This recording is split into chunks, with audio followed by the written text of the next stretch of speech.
यहाँ उपस्थित अति मान्यवान हमारे बिशप स्वामी जी, हमारे धर्म प्रांत के दिग्गज जनरल अल्बिनोस पादा, यहाँ के पल्ली पुरोहित फादर सेबेस्टियन, अन्य पल्लियों से आए सभी पुरोहितगण, सभी सिस्टर्स, सभी माताएं और सभी अतिथिगण को मेरा और एक बार प्यार भरा जय यीशु।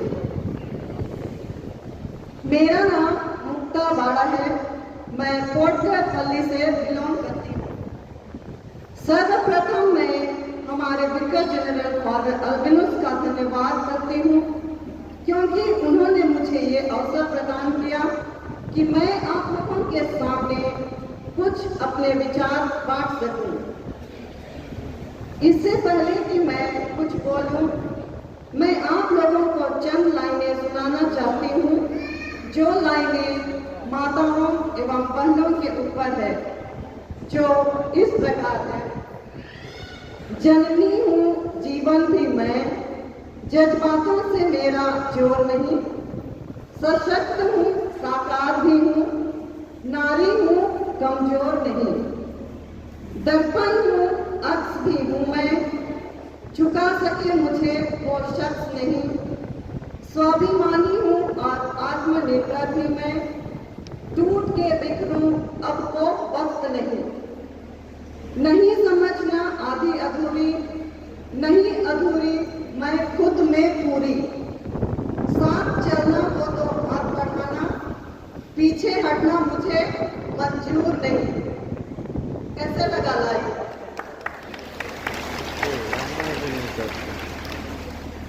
अब मैं आप सबों का ज्यादा वक्त ना लेते हुए अपने विषय पर आती हूँ।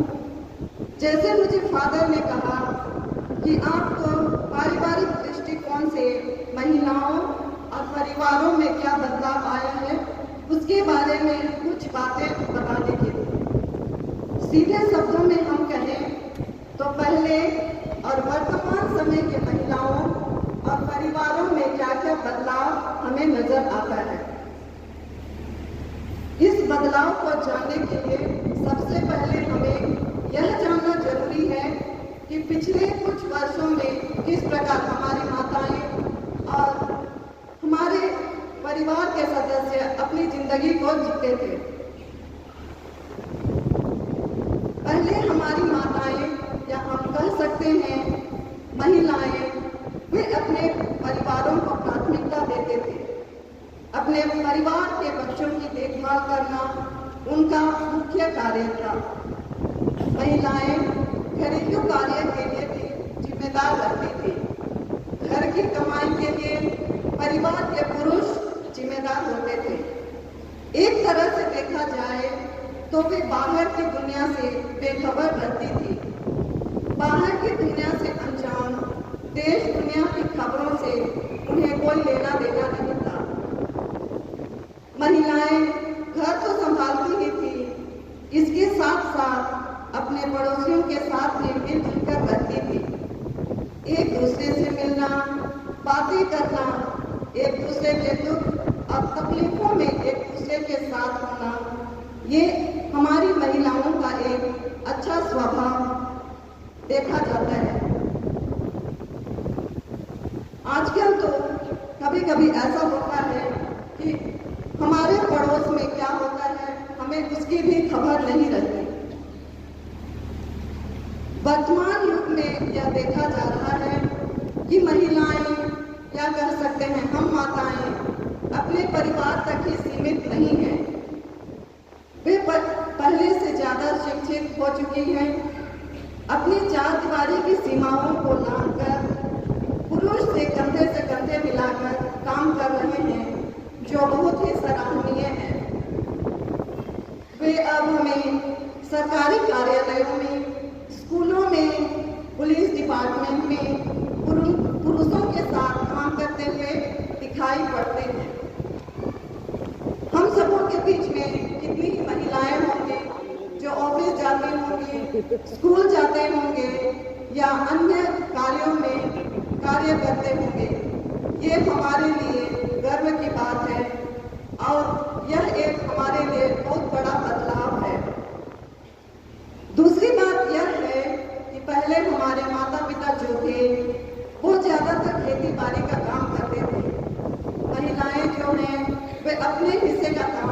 बड़ी ही जिम्मेदारी से करते थे।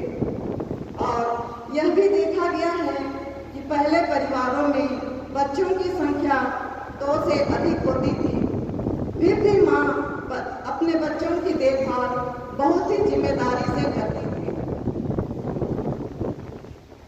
हमें ये कोशिश करना होगा कि हम अपने कार्यों को बहुत ही अच्छे तरीके से करें।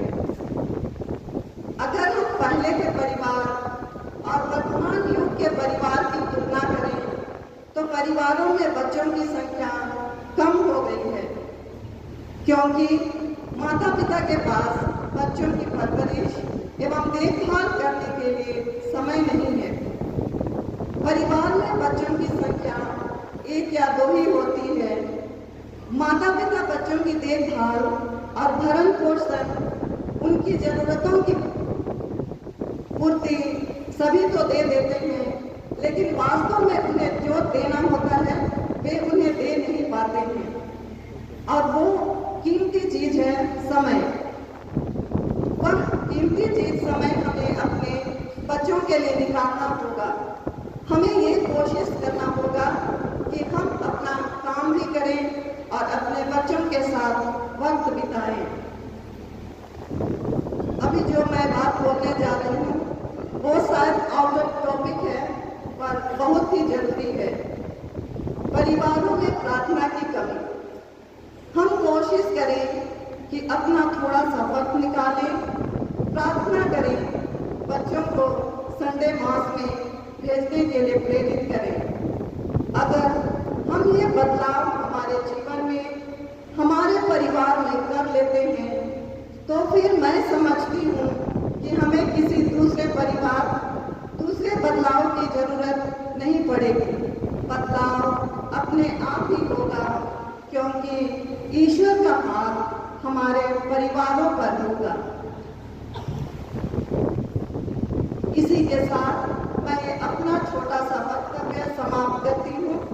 आप सबों का बहुत बहुत धन्यवाद।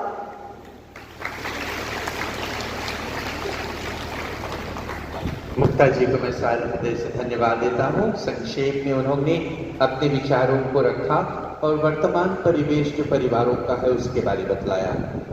हमारे साथ हमारे